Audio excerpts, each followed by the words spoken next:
Виктор Папазов. Да, съгласен съм, че не трябва да се позволява на страните да субсидират, защото ще се получи следното. По-богатите страни, разполагайки с по-големи бюджети, ще субсидират енергетиката си, ще имат повече енергия, това допълнително ще изкриви пазара, ще увеличи дистанцията между България и развитите страни.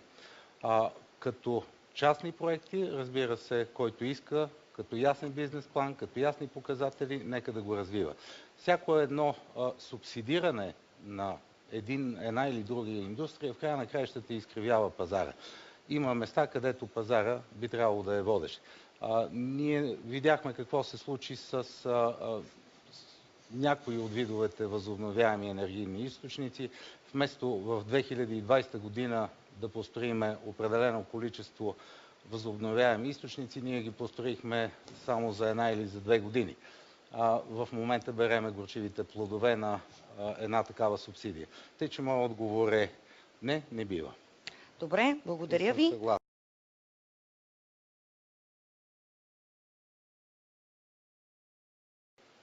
Светът е в криза и тя далеч не е преодоляна. Не случайно се говори за Европа на 2 скорости. Ако Европа мине на 2 скорости, това ще е началото на края на Европейския съюз. Политиката на разширяване, разбира се, е печеливша в дългосрочен аспект. Тя определено създава стабилност, но в момента, в тези условия, при тези кандидати, които има, аз мисля, че е много преждевременно да се говори. Някак си госпожа Първанова пропусна да коментира членството на Турция.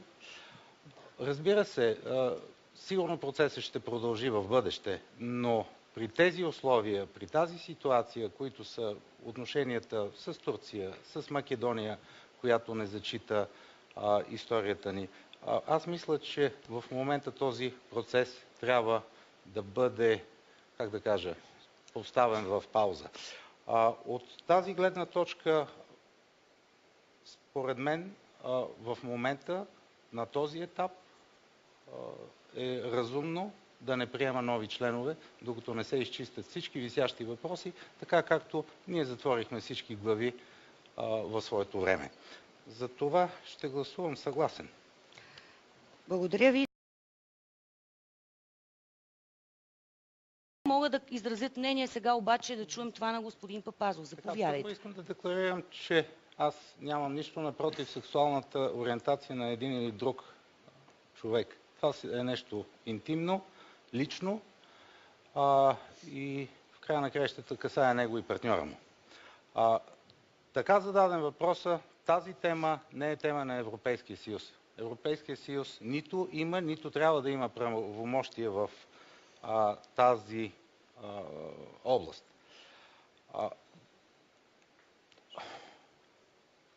Откъде на къде това не е темата на България? Колко души в България се вълнуват от тая тема и ги засяга? Може би няколко хиляди.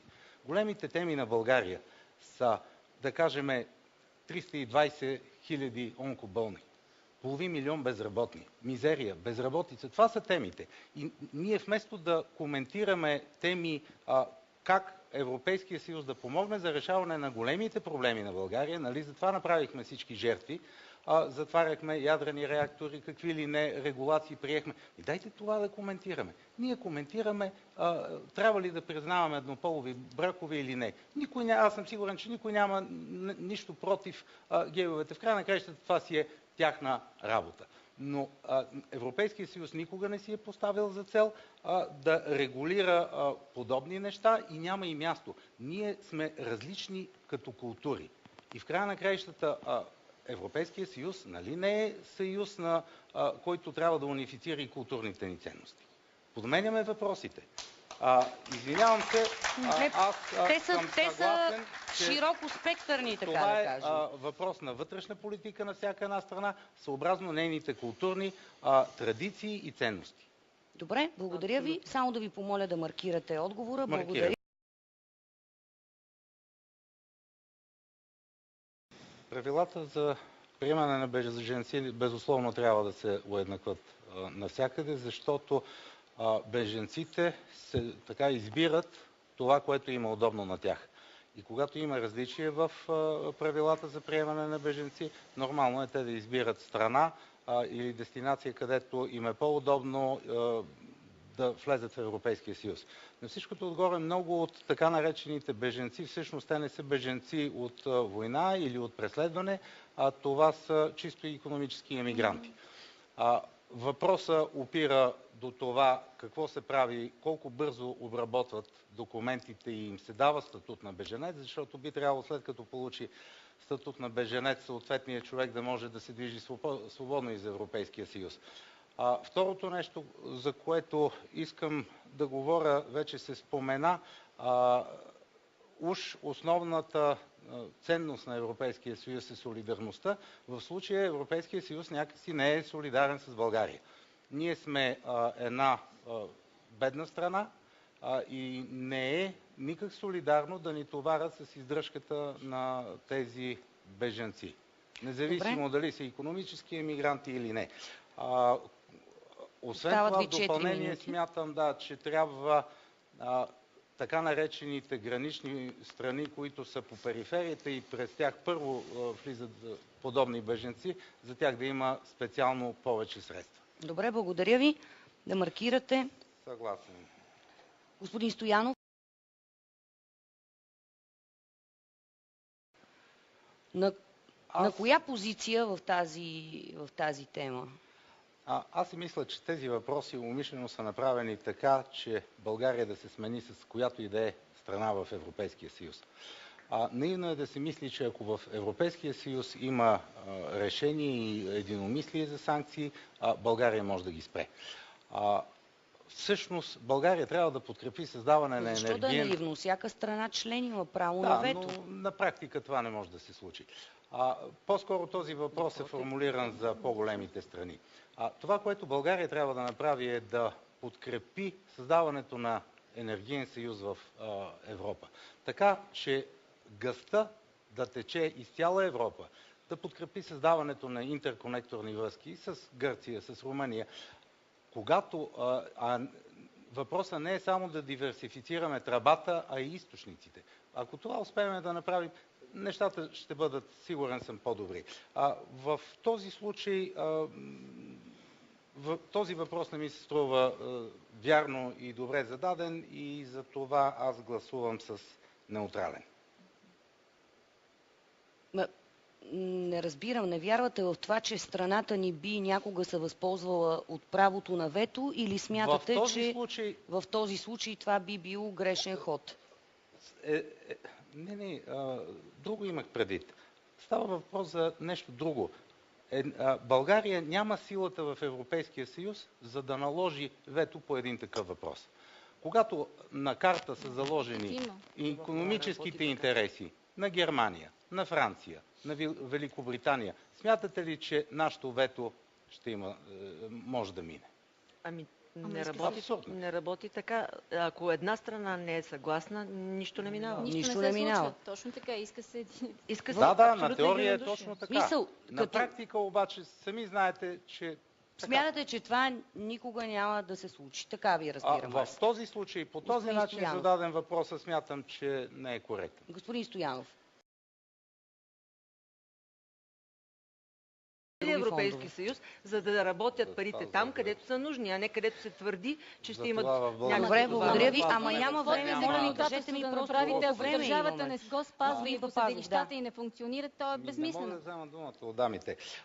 Не случайно в България хората са толкова евроскептици, защото последните 7 години европейските фондове се усвояваха предимно от партийните елити и партийните обръчи от фирми.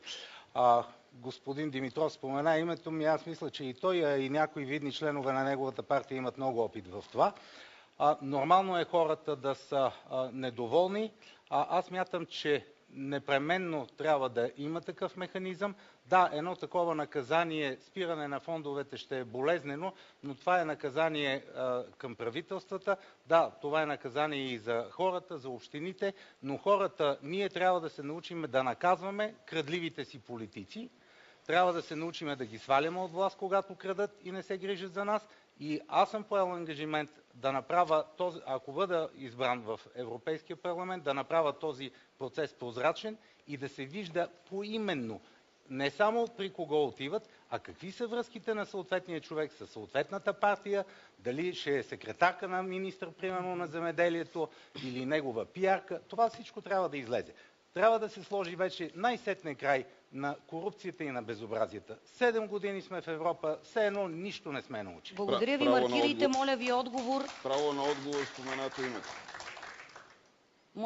Моля ви наистина много кратко. Да, ще бъда много 5 кратък. минути сме извън времето на предаването. Ние с бившия земеделски министър Мирослав Найденов идваме от сектор, където усвояемостта е 96%, а по директните плащания на земеделските производители е 99,6%. Няма малки, няма големи.